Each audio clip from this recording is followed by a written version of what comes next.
الحمد لله نحمده ونستعينه ونستغفره ونؤمن به ونتوكل عليه ونعوذ بالله من شرور أنفسنا ومن سيئات أعمالنا من يهده الله فلا مضل له ومن يضلل فلا هادي له ونشهد أن لا إله إلا الله وحده لا شريك له ونشهد أن سيدنا وسندنا وحبيبنا وشفيعنا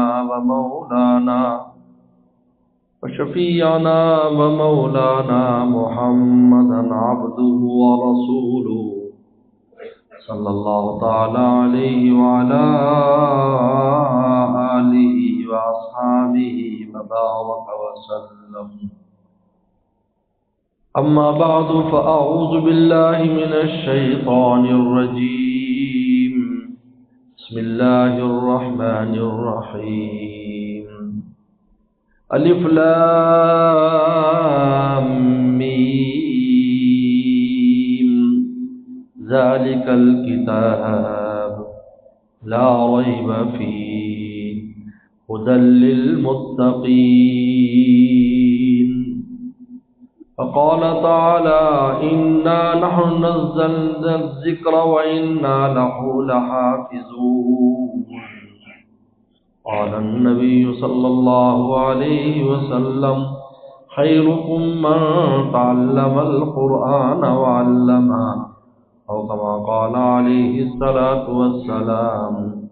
صدق الله صدق رسوله النبي الكريم. حضرات علماء اکرام، طلباء اعزام، قراء اعزام، قریب اور دور سے آئے ہوئے میرے بزرگوں، دوستوں، بھائیوں، حقیقت تو یہ ہے کہ کئی دن سے مسلسل اسفار اور بے آرامی کی وجہ سے آج تو دل چاہتا تھا کہ بس ایک دوسرے کو بیٹھ کے تھوڑا دیکھ لیں اور دعا کر لیں. مولانا زہیب صاحب نے حکم فرمایا بچوں کے ختم قرآن ہے، اور میں بھی تھوڑا سا حریص ہوں اس مسئلے میں.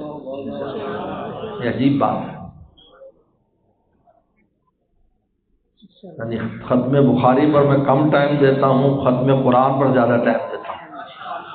یہ عجیب ہے. الحمدللہ ہمارے یہاں یہ مدرسہ معاذ بن جبل زید بن ثابت رضی اللہ تعالیٰ عنہ، ہمارے حضرت، ہمارے محترم دوست شیخ جلال صاحب کے ایما پر، ان کی تحریک پر، بلکہ ان کے خوش نصیب پوتے کی وجہ سے شروع ہوا. ہر چیز کی شروعات کی کچھ وجوہات ہوتی. یہ جو مدرسہ صفا کا مدرسہ ہے، یہ حضرت ابو ہریرہ رضی اللہ عنہ کی وجہ سے شروع ہوا ہے.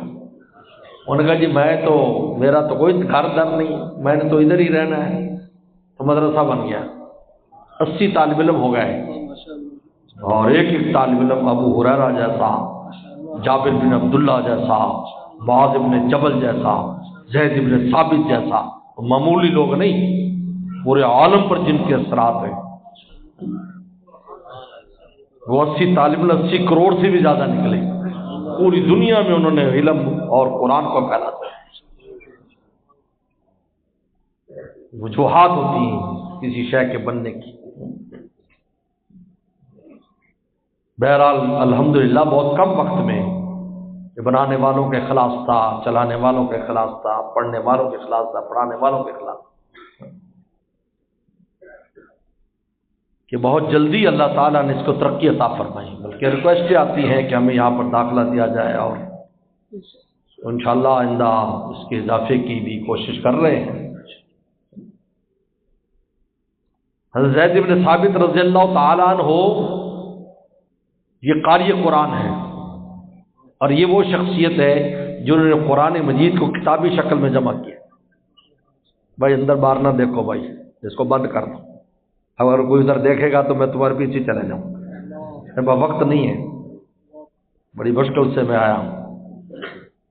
مجھے اپنے آپ کو تیار کرنے کے لیے ہمت کرنی پڑتی ہے، ورنہ 25-30 سال سے شوگر کا مریض انسان ہو اور اتنا دباؤ اور اتنا بوجھ۔ کل ہمارا ختم بخاری بھی ہے کہ ماشاءاللہ 300-400 درویش میرے پاس رات آج مہمان ہیں، مدرسے میں جاؤ بستر لگے ہوئے ہیں، لیکن یہ درویش نہیں، ہر ایک سیٹ ہے اپنی جگہ پر۔ یہ لندن سے آیا وہ درویش ہے، لندن میں درویش رہتے ہیں لیکن ایسے ہیں، لندنی درویش ہیں، اور ساتھ بیٹھے بھی درویش ہیں، فیکٹری والے ہیں لیکن درویش ہیں، اور بھی بڑے بڑے درویش یہاں بیٹھے ہیں اسی طرح کے۔ لیکن شیخ کے یہاں آتے ہیں تو نیچے بستر پر سوتے ہیں، کہتے ہیں ساری زندگی تو اونچے رہتے ہیں، آپ کیا ہیں تو آپ نیچے کر دیتے ہیں تو زندگی بیلنس ہو جاتی ہے، نہ اوپر ہی اوپر رہے تو بدنی کہاں چلا جائے، نیچے نیچے رہے تو کہاں، کیونکہ آپ کے یہاں زندگی بیلنس ہو جاتی ہے، کیونکہ ہم تو درویشی رنگ میں رنگ دیتے ہیں نا۔ یہی صبغت اللہ ہے، یہی اللہ کا رنگ ہے، جو اللہ کے پاروں کو باز آئے تو ان کے رنگ میں رنگا جائے بس، اور وہیں کہ اس میں ہو جو دال ساگ ملے وہ کھائے، وہیں اسی ترتیب پر رہے۔ پھر انسان کے اندر اللہ نے جو ایمان اور روحانیت کا خزانہ رکھا ہے یہ باہر نکلتا ہے، چمک دمک میں تھوڑی ملتا ہے، خزانے تو ویرانوں میں ملتے ہیں۔ پیغمبر صاحب ویرانے میں گئے، قرآن مجید لے کر آئے، آپ شام بھی گئے، مکہ میں تجارت کی، نہیں میرے محبوب یہ کتاب ملے گی، ویرانے میں آئے، غار ہرا میں آئے، وہاں 6 مہینے رسولہ رہے، جبریل السلام قرآن مجید لے کر آئے۔ اس لیے میرے شیخ فرماتے تھے خلوت غار ہرا سے ہے طلوع خورشید، خلوت غار ہرا سے ہے طلوع خورشید، کیا سمجھتے ہو اے دوستو ان ویرانوں کو؟ ویرانوں میں خزانے ہوتے ہیں، آبادی میں نہیں ہوتے۔ جب تک یہ دل ویران نہیں ہوتا، دنیا کی چمک دمک سے اس کو ویرانی نہیں ملتی، اس کے اندر جو خزانہ ہے وہ باہر نہیں آتا۔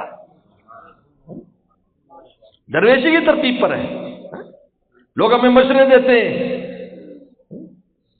میز کرسی لگا کر ان بچوں کو قرآن پڑھاؤ، نا نا نا نا، یہ خزانہ ایسے نہیں ملے گا، یہ درویشی کی ترتیب پر ملے گا، یہ مصلے پر ملے گا، یہ جائے نماز پر ملے گا، یہ مسجد کی صفوں پر بیٹھ کر ملے گا، یہ خزانہ ہے، ایسے تھوڑی ہے۔ اگر یہ خزانہ آبادی میں دینا ہوتا مکہ شریف میں نازل ہوتا، نہیں، رسول جائیے اس غار ہرا میں جائیے، ہم وہاں پر قرآن مجید آپ پر نازل کریں گے، ہم اس ویرانے میں بتائیں گے اس کے حصول کی ترتیب ہے، اسی ترتیب سے یہی وجہ ہے آج پورے عالم میں سب سے زیادہ قرآن مجید کے حافظ اور حافظات پاکستان میں تیار ہوتے ہیں۔ عرب ممالک بھی اس کو تسلیم کرتے ہیں کہ ہم عربی دان ہیں، ہمارے بچے عربی بولتے ہیں، سمجھتے ہیں، 1 مہینے میں قرآن مجید ہمارے بچے یاد کر سکتے ہیں، لیکن نہیں، تم پاکستانیوں کو اللہ نے نعمت دے دی، کیوں؟ اس لیے کہ سنت کی ترتیب پر ہے، رسول اللہ نے مصلے پر پڑھایا، صحابہ نے سب پر بیٹھ کر پڑھا۔ آج بھی مدرسوں میں یہی ترتیب ہے کہ مصلے پر بیٹھے ہیں، سب پہ طالب علم بیٹھے ہیں، چلو قالین ہو جاتا ہے لیکن میز کرسی نہیں، میز کرسی پر I love you, you love me, I hate you, ABCD یہ تو پڑھ سکتے ہو، لیکن الف لام میم ذالک الکتاب لا ریب فیہ نہیں پڑھ سکتے۔ درویش بننا پڑتا ہے، اس ماحول میں رہنا پڑتا ہے، اس طریقے پر۔ مجھے خود شام کے عالم نے مکہ شریف میں ایک بہت بڑا محضر تھا، مجھے بھی دعوت دی، ایک مولوی صاحب آئے ہوئے پاکستان سے بھی، اللہ کا شکر ہے عرب لوگ، عرب بڑے بڑے علماء پہچانتے ہیں پاکستانی شیخ کے اعتبار سے۔ ہم بھی وہاں گئے، بات ہوئی، اس نے بیان کیا، شام کے عالم نے یہ بات کہی، میرے موجود تھا، کہا کہ خدا کی قسم حدیث شریف کی جو خدمت رسول اللہ کے طرز پر اگر کہیں ہو رہی ہے تو پاکستان میں ہو رہی ہے، عرب ملکوں میں نہیں، عرب ملکوں میں نہیں۔ مطلب میز کرسی کا نظام ہے، وہ تو وہی جدید نظام ہے، جس طریقے پر چل رہے ہیں۔ یہاں پر کل بخاری شریف کا ختم ہے، مجھے ایک ڈاکٹر ملے مدینہ یونیورسٹی کے جو PhD کراتے ہیں بخاری اور ترمذی، بخاری اور مسلم شریف میں PhD کی ڈگری دیتے ہیں، میرے ساتھ ایک جگہ پر جمع ہوئے، ہمارے کچھ دوست ہیں، وہ فوراً علماء کو بلاتے ہیں، ہمیں بھی بلاتے ہیں، گپ شپ ہوتی، علمی باتیں ہوتی۔ ہمارے بزرگوں کی باتیں سن کر بہت حیران ہوتے ہیں کہ یار آپ تو عجیب عجیب حکمت کی باتیں آپ لوگ عجیب کرتے ہیں، آپ کے بڑوں نے عجیب عجیب باتیں کی۔ یہ خزانے یہی ملتے ہیں۔ یاد رکھو اللہ نے حکمت جو ہے بر صغیر کے علماء کو دی ہے، ان کا جو فہم ہے اس حکمت میں، قرآن حدیث کی کیا حکمتیں ہیں۔ شاہ ولی اللہ رحمۃ اللہ علیہ نے جو کتاب لکھی ہے، اس کتاب پوری دنیا میں اس کے کتنے زبانوں میں ترجمے ہو چکے ہیں۔ حجت اللہ البالغہ، ہر عبادت کی کیا حکمت ہے، آج تک اس کی مثل کو کتاب نہیں لکھ سکا جس میں انہیں ایک ایک بات بتائی کہ اللہ نے چھوٹی چھوٹی باتوں میں کیا کیا حکمتیں چھپی ہوئی۔ خیر، میں نے ان سے پوچھا آپ بخاری شریف میں پی ایچ ڈی کراتے ہیں، کیسے پڑھاتے ہیں؟ کہا 150 حدیثیں بخاری کے لیتے ہیں، 150 مسلم کی، بس اس پہ تحقیق کرا دیتے ہیں، پی ایچ ڈی کی ڈگری دے دیتے ہیں۔ مجھے پوچھنے لگا تم بخاری کیسے پڑھاتے ہو؟ میں کہ ہم امام بخاری کی بسم اللہ سے شروع کرتے ہیں اور اس کے ولضالین تک لے کے جاتے ہیں، ایک حدیث کا ایک لفظ بھی نہیں چھوڑتے۔ 8000 حدیثیں، 8000 حدیثیں، 150 حدیثوں پر پی ایچ ڈی ہے اور 8000 حدیثیں پڑھنے پڑھانے والوں کو تم کہتے مولوی لوگ پتہ نہیں ہے تو بیچارے مسکین ہے، تو پڑھے لکھے نہیں ہیں۔ انگریزی بولنے کا نام علم ہے۔ انگلینڈ میں ہمارے میزبان ہیں، ابھی 2-3 مہینے پہلے ان کے گھر پر میں نے کام کیا، بات تو بنگی انگریزی بول رہا تھا۔ میں کہا پڑھا لکھا ہے؟ کہتے نہیں حضرت پڑھا لکھا کتوں، پڑھا لکھا تو بنگی بننا ہے، جھاڑو دے رہا انگریزی بول رہا ہے۔ میں کہا یار ہمارے یہاں تو پڑھے لکھا انگریزی بولتا پڑھا لکھا ہے، قرآن پڑھتا پڑھا لکھا نہیں، جبکہ علم ہی قرآن ہے۔ عربی بولتا ہے، عربی جانتا ہے، یہ علم نہیں ہے، جبکہ علم یہی ہے۔ یاد رکھو علم وہ ہے جو رسول اللہ نے دیا ہے، وہ علم ہے، یہ قرآن کا علم اصل علم ہے۔ اس علم کے بعد سارے علم ہیں، بلکہ علم یہی ہے، باقی علم نہیں کہلاتے ہیں، روٹی کمانے کے ذریعے روٹی سے کماتے ہیں، اور کیا ہے اس میں؟ یہ وہ چیز ہے علم، علم دین جو مولا تک پہنچاتا ہے، جس کے حاصل کرنے پر بھی مولا راضی۔ پہلے دن سے ان طالب علموں کے ساتھ وہ پروٹوکول دیا جاتا ہے، فرشتے جب اپنے گھر سے آتے فرشتے ان کے پاؤں کے نیچے پر بچھاتے ہیں۔ معمولی بات ہے؟ بتاؤ کوئی ڈگری والے بتا دو مجھے جس کے بارے میں کہیں بشارت ہو کہ فرشتے دوری سے اس کو سلام کرتے ہوں۔ ان طالب علموں کے لیے پر بچھاتے ہیں۔ مچھلیاں، کیڑے مکوڑے ان طالب علموں کے لیے استغفار کرتے ہیں، یہ صبح جو پڑھنے جاتے ہیں استغفار کرتے ہیں، اس لیے کہ ان کی وجہ سے نظام عالم قائم ہے۔ قرآن پڑھا جاتا ہے نا، او خبریں جا رہی ہیں، قرآن پڑھا جا رہا ہے، اللہ کی کتاب پڑھی جا رہی ہے، علم پڑھا جا رہا ہے، دین پڑھا جا رہا ہے، عالم کا نظام قائم ہے۔ تو چونٹیاں بھی دعائیں کرتی ہیں، کیونکہ عالم کا نظام قائم رہے گا تو تبھی۔ مجھے بتاؤ ابھی امریکہ میں آگ لگی لاس اینجلس میں، تو اس میں کیڑے مکوڑے بھی تو مرے ہوں گے، جانور بھی تو مرے ہوں گے، تو بددعائیں دیتے ہیں ایسے بدبختوں کو کہ ان کی وجہ سے کہیں عذاب ہی نازل نہ ہو جائے۔ اب وہاں کتنا بڑا عذاب ہے، غزہ میں 1.5 سال لگ گیا، 1.25 سال لگ گیا ان یہودیوں کو تباہی مٹاتے ہوئے، اللہ نے ایک دن کے اندر حساب برابر کر دیا۔ آپ کو پتا ہونا چاہیے کہ لاس اینجلس امریکہ کے سب سے امیر ترین لوگوں کا ملک شہر ہے، سب سے امیر ترین لوگ، اور ان میں اکثریت یہودیوں کی لاس اینجلس میں رہتی ہے۔ ایک ایک مکان کی قیمت $50 ملین ہے، ایک ایک مکان کی قیمت $50 ملین۔ میرے دوست، جب کہیں نیکی ہوتی ہے در و دیوار بھی دعائیں دیتے ہیں کہ خدا کے عذاب سے بچ، یہ بھی ڈرتے ہیں اللہ کے عذاب، یہ پتھر بھی ڈرتے ہیں۔ اگر یہ نہ ڈرتے ہوتے تو وہ قصہ کیسے آتا؟ موسیٰ علیہ السلام جا رہے تھے، پتھر رو رہا تھا، کہ تو کیوں روتا رہا؟ فریاد کی، موسیٰ میری بات تو سن۔ انبیاء صلی اللہ علیہ وسلم کو تو وسلم فرماتے ہیں میں ان پتھروں کو جانتا ہوں جو مجھے سلام کیا کرتے تھے۔ فرماتے ہیں کیوں روتا ہے؟ زمین گیلی کی، کہ مجھے پتا چلا ہے جہنم میں پتھر بھی ڈالے جائیں گے، میں رو رہا ہوں، میری بچت ہو جائے۔ اے موسیٰ تو کلیم اللہ ہے، کوہ طور پر اللہ سے ہم کلام ہونے جا رہا ہے، میری درخواست بھی پیش کر دینا۔ درخواست پیش کر دی۔ اس السلام کی عجیب شان تھی، کلم اللہ موسیٰ تکلیما، جب چاہتے اللہ سے گفتگو فرما لیتے تھے، سبحان اللہ، جب چاہتے گفتگو کرتے۔ لیکن طور پر ہمارے حضور کی باری آئی تو اللہ نے فرمایا ہمارے دربار میں آئیے، وہاں گفتگو کریں گے۔ ان سے تو طور پر کر لی، کوہ طور پر، لیکن یہاں پر مقام قدس میں لے گئے، یا جبریل بھی نہیں جا سکے، وہاں گفتگو فرمائی۔ 50 نمازیں ہیں اور یہ سارا واقعہ اور سارا قصہ آپ کے سامنے، اب حضرت کئی بار سنا ہوگا۔ اللہ تعالیٰ نے کہا کہ پتھر رو رہا ہے، اور فرمایا جا بشارت دے دے، میں اس کو جہنم میں نہیں ڈالوں گا۔ آ کر بشارت دی، بے سون مبارک ہو تجھے، اس لیے کہ چیزیں دیکھنے میں میرا آپ کیا بے جان ہے، اللہ کیا بے جان نہیں ہے۔ آپ و آتش، خاک و باد و بندان، باد بنے تو مردہ باحق زندان، تو ان کو مردہ سمجھتا ہے، اللہ کے سامنے زندہ ہے، جو حکم ہو جاتا اس پر عمل ہوتا ہے فوراً۔ سجدہ ریز ہو جائے فوراً سجدہ ریز ہو جائے گی، یہ نہیں ہوگا کہ پکی بنی ہے کچی بنی ہے، ایسا کوئی بحث نہیں۔ اللہ نے آگ کو حکم دیا آگ لگا دے۔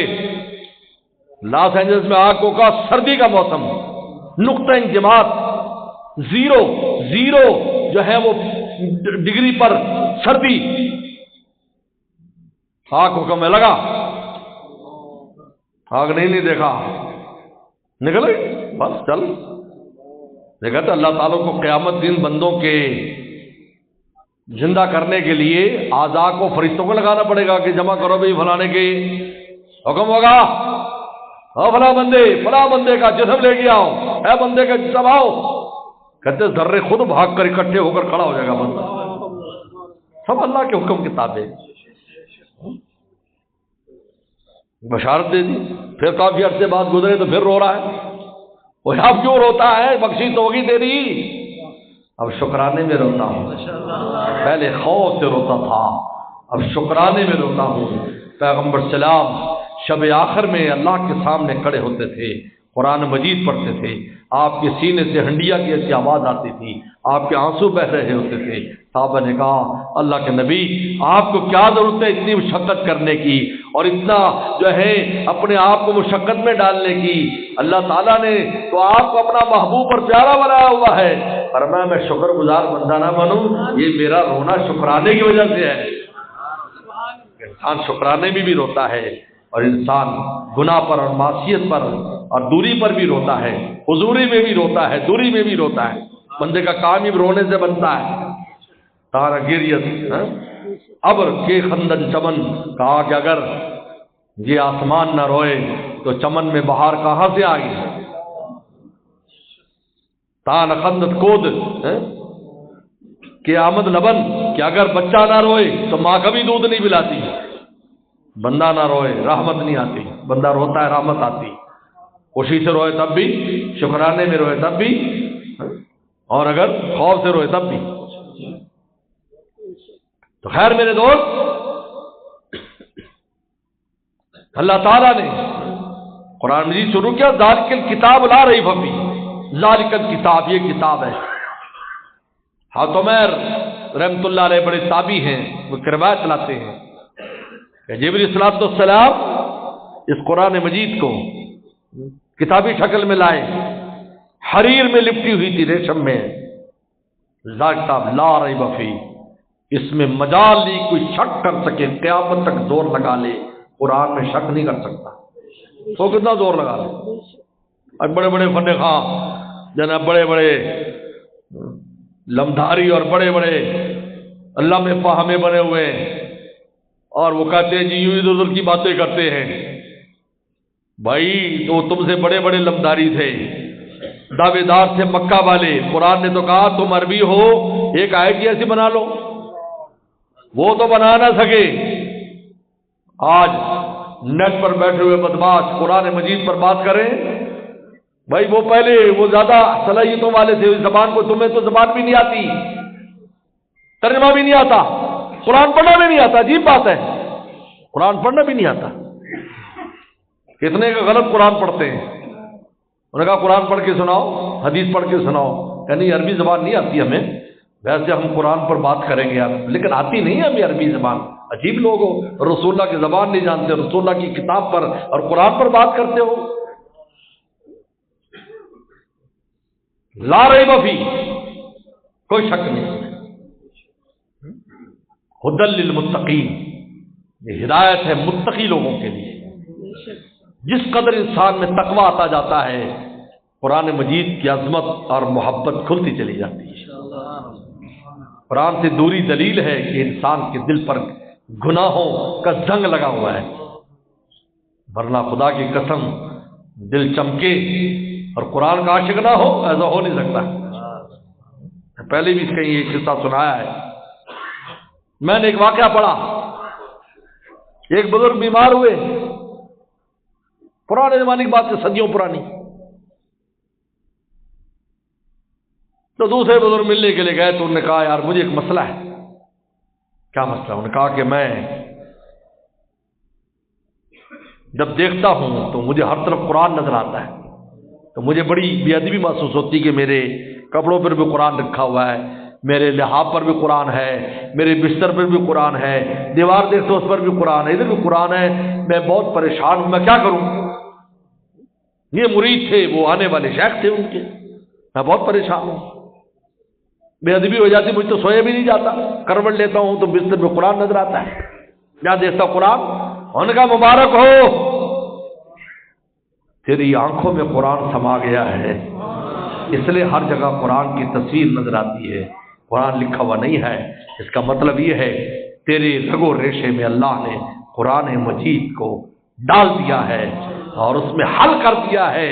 جس طرف تو نظر اٹھاتا ہے تجھے محبوب نظر آتا ہے.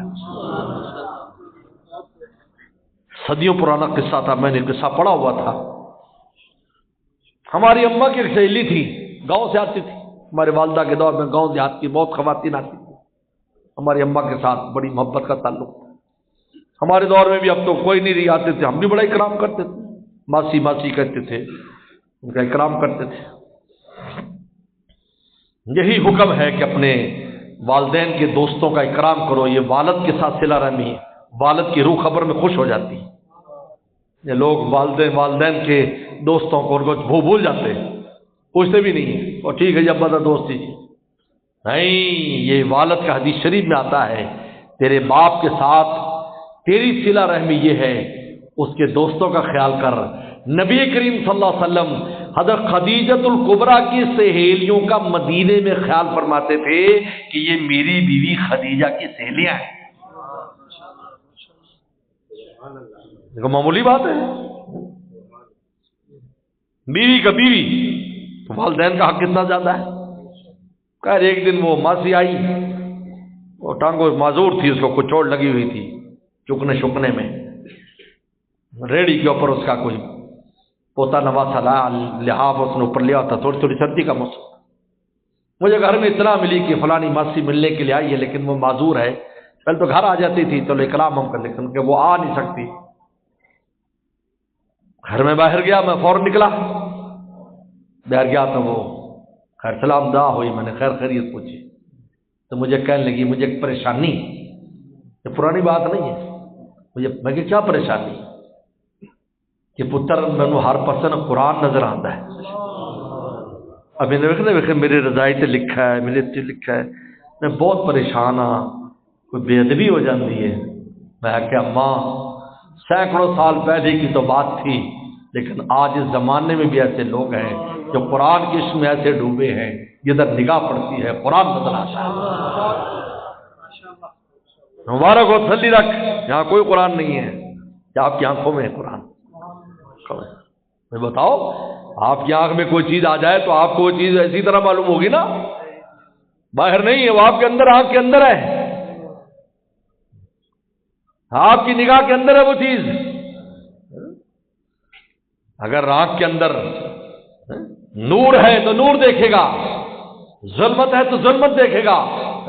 چھایا ہے دل پہ جب سے تیری یاد کا عالم، ہر ذرہ مجھے مظہر جانا نظر آیا. اور تو اللہ کا پتہ ملتا ہے. ھدی للمتقین قرآن نے کہا، متقین کے لیے ہدایت کا ذریعہ ہے. پھر آگے اللہ نے بشارت دی انا نحن نزلنا ذکر، ہم نے قرآن اتارا ہے، وَإِنَّا لَهُ لَحَافِظُونَ، ہم حفاظت کریں گے۔ ایک نقطہ سن لو مسجد جلال کے دوستوں، ایک نقطہ سن لو، پلے باندھ لو، کوئی ایسا کام جو مزدور نہیں کر سکتا لیکن اس نے کر لیا تو لوگ حیران ہوتے ہیں، یار اس کے بس میں نہیں ہے یہ کام کرنا۔ تو بادشاہ کہتا ہے یہ ہم نے کیا ہے۔ کیا کہتا ہے؟ ہم نے کیا ہے۔ آج بھی دنیا میں ایک آدمی کی آمدن ہو اور وہ اتنا اعلیٰ گڈی لے لے، اعلیٰ کوئی چیز کر لے، تو پھر کوئی بڑا آدمی کہے کہ بھائی ہم نے کیا ہے، ہم نے گاڑی خریدی، ہم نے مکان بنایا ہے، ہاں ہاں ٹھیک ہے، بالکل ٹھیک ہے، بالکل ٹھیک ہے، اب سمجھ میں آ گئی بات، سمجھ میں آ گئی۔ اللہ نے فرمایا اے بندو تمہارے بس میں نہیں ہے ان 3 سپاروں کو سینے میں جمع کرنا، ہم نے یہ کام کیا ہے، ہم نے کروایا ہے، تمہارے بس میں نہیں، تاکہ کوئی یہ نہ کہے یہ کمزور بندے ہو اور قرآن کی کیسی حفاظت کر سکتے ہیں۔ اللہ نے فرمایا میں ان کی طرف نسبت کرتا نہیں ہے، میں تو اپنی طرف نسبت کرتا ہوں، انا لہ لحافظون، ہم بات کرتے ہیں۔ ورنہ بندہ ہو اور وحی الہی کا بوجھ اٹھا سکے اور اس کو سینے میں جمع کر سکے، خلق الانسان ضعیفا، جس کو قرآن خود کہتا ہے یہ سب سے کمزور مخلوق ہے، ہم مخلوقات میں سب سے کمزور ہیں۔ تھوڑی سی ہمیں تکلیف ہو جائے تو ہماری جان پہ بن جاتی، تھوڑی سی کانٹا چبھ جائے جان پہ بن جاتی۔ حضرت تھانوی نے لکھا کہ قرآن کہتے ہیں انکا قادر ربک قدم فملاقی، تو تکلیف سہ سہ کر مولا تک پہنچے گا۔ اس پر حضرت تھانوی سے کسی نے سوال کیا کہ ہم دیکھتے ہیں کہ جانور بہت تکلیف اٹھاتے ہیں، ان کو مارا بھی جاتا ہے، پیٹا جاتا ہے، کام کرایا جاتا ہے، یہ کیا جاتا ہے وہ، لیکن قرآن کہتا ہے انسان سب سے زیادہ تکلیف اٹھاتا ہے۔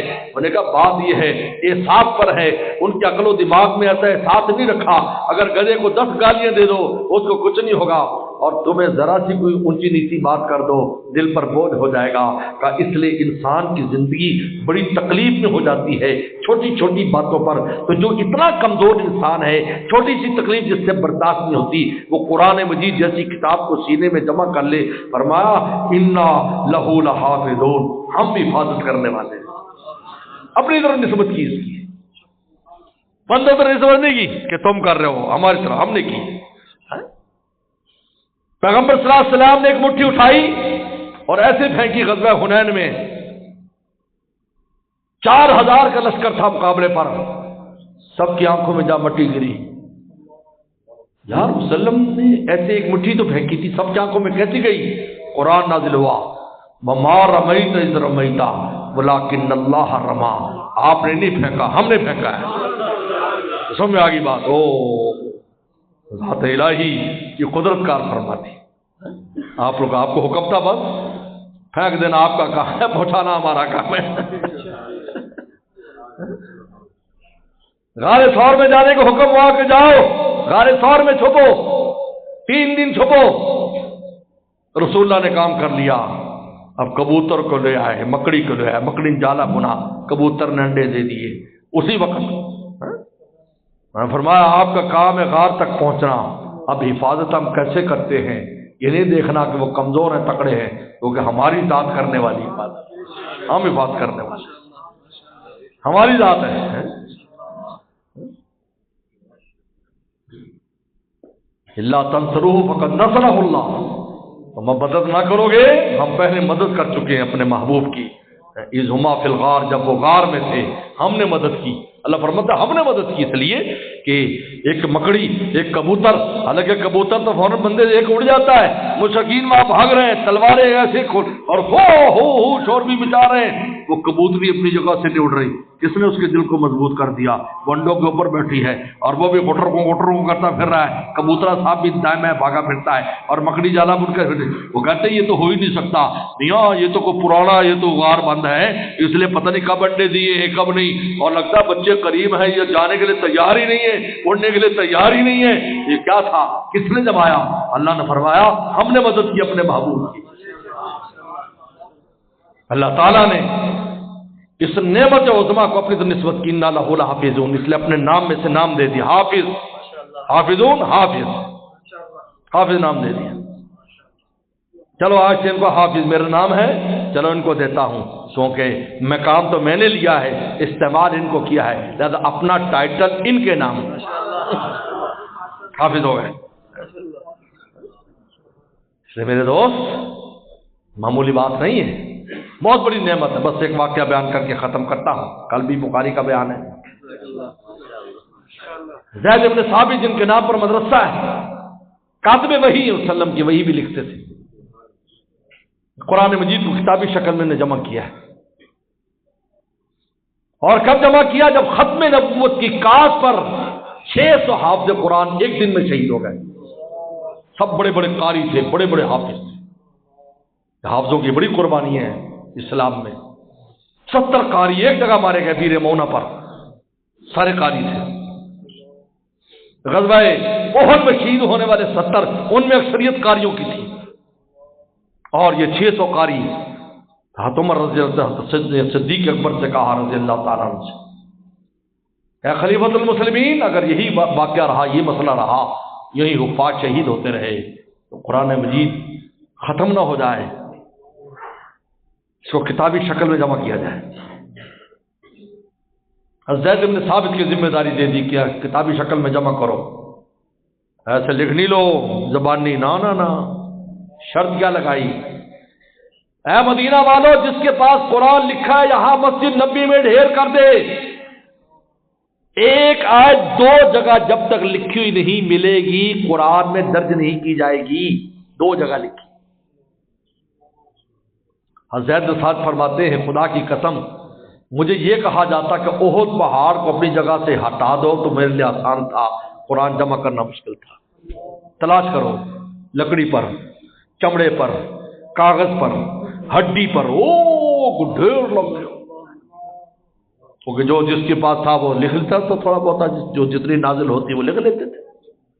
اب ایسی کتابی شکل میں تو تھی نہیں، اب جمع کر رہے ہیں، صحابہ اکرام کی جماعت ساتھ لگی ہوئی، بلا کے تلاش کرے بھی آئے، یہاں تو مل گئی، دوسری جگہ تلاش کرو، اب تلاش کر رہے، تلاش کرتے کرتے کرتے کرتے سارا قرآن جمع ہو گیا، ایک آیت رہ گئی۔ بعض روایات میں آتا ہے لقد جاءکم رسول من انفسکم، سورہ توبہ کی آخری آیت۔ بعض نے دوسری کسی آیت کے بارے میں کہا ہے، الیوم اکملت لکم دینکم کے بارے میں کہا ہے۔ یہ آیت ملی نہیں، زبانی یاد سب کو ہے، وہ قاری قرآن تو یاد تو ہے، زبانی نہیں لکھا گیا قرآن، یاد رکھو کہ زبانی لکھ دیتے، زبانی تو یاد تھا اسی میں لکھ دیتے، نہیں، اور 2 جگہ لکھی ہوئی ہونی چاہیے، لکھی چیز ہونی چاہیے 2 جگہ پر کم از کم، تو کم از کم 2 جگہ، بہت جگہ 3 جگہ، 4 جگہ، 10 جگہ بھی کئیوں کے پاس ایک آیت ہے تو 10 جگہ پر بھی لکھی۔ اب ایک آیت رہ گئی، بہت تلاش، پھر دوبارہ اعلان ہوا مدینے والوں کچھ بھی لکھا ہے تو لے آؤ، پھر کچھ اور کاغذ جمع ہو گئے، لکڑیاں جمع ہو گئی، ہڈیاں جمع ہو گئی، اس میں ایک آیت مل گئی ایک صحابی کے پاس، ابو تیمان ساری بات لکھا ہے، بعض نے اور نام بھی بتایا ہے، ان کے پاس وہ آیت لکھی مل گئی، لیکن ایک ہے 2 نہیں، پھر شور شرابہ ہوا، حضرت عمر رضی اللہ عنہ کو رپورٹ پیش کی، اب آپ امیر المومنین نہیں تھے، آپ حضرت ابو بکر صدیق کے مشیر خاص تھے، رپورٹ آ گئی کہ بھئی یہ ایک جگہ ہمیں تو ملی نہیں رہی، یاد تو سب کو ہے، جس قاری سے پوچھو سب کو یاد ہے، لیکن آپ کی شرط پوری نہیں ہو رہی 2 جگہ والی، کیونکہ 2 اس لیے کہا تھا کہ جس کو کہ 2 کی گواہی ہوتی ہے نا، تو 2 شرط لگائی، ہونے کا کون ہے جس کے پاس یہ ملی ہے، اس صحابی کو حاضر کیا گیا، تو یہ وہ صحابی تھے جنہوں نے ایک بار رسول اللہ صلی اللہ علیہ وسلم کے حق میں گواہی دی تھی۔ قصہ یہ ہوا کہ پیغمبر صلی اللہ علیہ وسلم نے گھوڑا خریدا ایک گاؤں والے سے، اور آپ نے فرمایا کہ چلو گھر جا کر میں تجھے پیسے دیتا ہوں، اس کو ادھار بے نہیں کہتے، سن لو، یہ ادھار بے نہیں کراتی، یا عاجل کا مسئلہ ہوتا ہے کہ فوری کی بجائے آپ نے کہا یار میں ابھی پیسے لا کے دے دیتا ہوں، میرا بٹوا میرے جیب میں نہیں ہے، یا میرے گھر آؤ، میں یار شام کو میرے گھر آ جانا، مجھ سے پیسے لے لینا، یا میں چیک بنا دیتا ہوں. اس کو ادھار کی بے نہیں کہتے. ادھار کی بے ہوتی جس میں مدت ہوتی ہے کہ 10 دن 20 دن 2 دن 4 دن اور اس کے بعد میں تمہیں پیسے دوں گا. یہ ہوتا ہے کہ نقد و نقدی ہوتا ہے، لیکن پیسے کچھ تھوڑی سی تاخیر سے دی جاتی ہے. اس کو ادھار کی بے و شرا نہیں کہتے، یاد رکھو. صاحب نے فرمایا کہ بھائی سودا ہو گیا، گھر میں چلو میں تمہیں پیسے دے دوں گا. آپ بات تشریف فرما تھے، آپ نے دیکھا پسند آیا گھوڑا، فرمایا ٹھیک ہے. اب آپ آگے تشریف لے جا رہے، پیچھے وہ گاؤں والا آ رہا ہے. اب راستے میں اور گاہک لگ گئے، وہ کہنے کہ اتنے کی دے دو، اتنے کی دے دو. تو اس نے کہا کہ اللہ کے نبی اگر خریدنا ہے تو ابھی پیسے دو، ورنہ میں آگے بیچ رہا ہوں. رسول نے فرمایا تو کیسے بیچ سکتا ہے؟ جب سودا ہو جاتا ہے تو دونوں کی رضامندی کے بغیر سودا ٹوٹتا نہیں ہے. یہ شرعی حکم ہے، یہ ایک طرفہ کار بھی نہیں ہے. انہوں نے تو کیسے بیچ سکتا ہے؟ تیرا میرا سودا ہو گیا. کہا جی آپ کے پاس کون گواہ ہے کہ میرا اور آپ کا سودا ہوا ہے؟ اس دیہاتی نے کہا، مسلمان نہیں تھا، یاد رکھو اس وقت معاشرے میں منافقین اس قسم کے بہت قسم کے لوگ رہتے تھے. تو یہ انصاری صحابی وہاں سے گزر رہے تھے، انہیں دیکھا رسول اللہ اس کے ساتھ تکرار ہو رہا ہے. میں نے پوچھا کیا مسئلہ ہے؟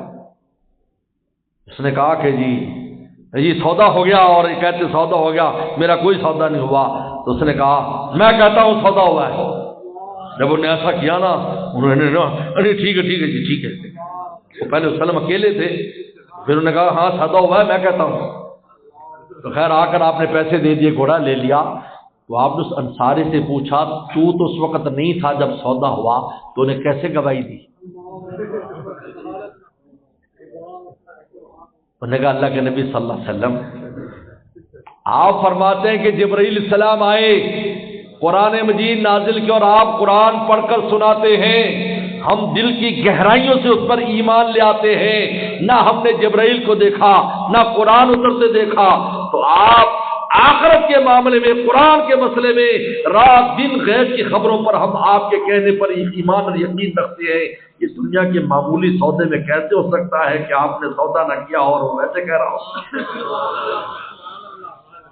آپ بہت خوش ہوئے. وسلم خوش، جب آپ خوش ہوتے تھے حدیث میں آتا ہے کہ آپ کا چہرہ سورج کی طرح چمکنے لگتا تھا اور آپ کے چہرے پر نگاہ نہیں ٹکتی تھی. آپ خوش ہوئے، مسجد نبی میں آئے، کہا صحابہ جمع ہو جاؤ. اس کو ممبر پر چڑھایا، کہا کہ آج یہ قصہ ہوا، میں اللہ کا رسول کہتا ہوں اس ایک کی گواہی قیامت تک کے لیے 2 کے برابر شمار ہے. چنانچہ وہ اکیلے کسی مقدمے میں پیش ہو جاتے، قاضی ان کو 2 کے بغیر کرتا تھا. حضرت عمر نے فرمایا مسئلہ حل ہو گیا.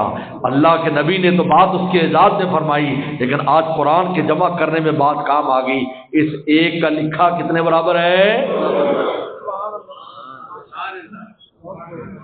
اس عظیم الشان صحابی کے نام پر یہ مدرسہ ہے. میں مبارکباد پیش کرتا ہوں شیخ صاحب کو بھی اور جتنے بھی یہاں ان کے کام کرنے والے، تعاون کرنے والے استاد کو بھی، طالب علموں کو بھی، طالب علموں کے والدین کو بھی. جیسا کہ ابھی بتایا کہ جرمنی میں میرے پاس بھی آیا کہ جرمنی میں وہ 2 طالب علم ایسی جگہ قرآن پڑھا رہے ہیں جنہوں نے کبھی قرآن کا ایک لفظ بھی نہیں پڑھا، ان لوگوں کو پڑھا رہے ہیں. ہاں جی، ان لوگوں کو. وہ کہتے ہیں ہم نے نام سنا ہے، ہم نہیں جانتے قرآن کیا چیز ہے، کیسا ہوتا ہے. ان کو قرآن پڑھا رہے ہیں کیونکہ ان علاقوں سے، روس کے ان علاقوں سے ہیں جہاں 70 سال قرآن مجید نہیں دیکھا لوگوں نے. یاد رکھو ان کو قرآن پڑھا رہے، چھوٹے چھوٹے بچے پڑھنے والے، بابے بچے چھوٹے بڑے، اور وہ 2 بہت بڑی بات ہے، معمولی بات نہیں ہے. مدرسہ کھول دیا وہاں. میں نے کہا اس کا نام بھی رکھو اور سب کچھ رکھو. وہاں مدرسہ چل رہا ہے. یہاں کی شاخ جرمنی میں چل رہی ہے. جرمنی والوں کو پتہ نہیں چلا، آئے گے تو تھوڑی خیر نہیں. کتوں ہے. اللہ کا شکر ہے، بہت بڑا صدقہ جاری ہے، بہت بڑی بات ہے. اور ایسی جگہ پر جہاں قرآن مجید پڑھنے والے ان کو آتے ہی نہیں. یعنی پہلی دفعہ علی بات آ بابے 70 سال کے میں نے مجھے ویڈیو بھیجی، علی بات آ کہتے زندگی میں پہلی دفعہ علی بات آ پڑھ رہے ہیں ہم، اتنی بڑی بڑی ان کی عمریں، وہ چھوٹے چھوٹے بچے استاد بنے ہوئے، ان کو بھی کبھی ایسا ہوتا ہے کہ پتہ نہیں سو استاد ہیں کہ نہیں، لیکن استادی کے لیے کوئی عمر نہیں۔ صحابہ بھی اسی طرح تھے، 15 سال کے صحابہ ہوتے تھے، دوسرے صحابہ پڑھنے والے 40 سال 50 سال 60 سال 70 سال، پڑھانے والے سب بچے ہوتے تھے نوجوان، کیونکہ ان کو سب کو قرآن اور رسول اللہ سے یاد تھا، وہ پڑھاتے تھے۔ آپ فرماتے بھائی ان سے قرآن پڑھو، تو پھر وہاں مسجد نبوی میں چھوٹے چھوٹے استاد ہیں، بڑے بڑے شاگرد۔ بس اللہ عمل کی توفیق عطا فرمائے۔ واخر دعوانا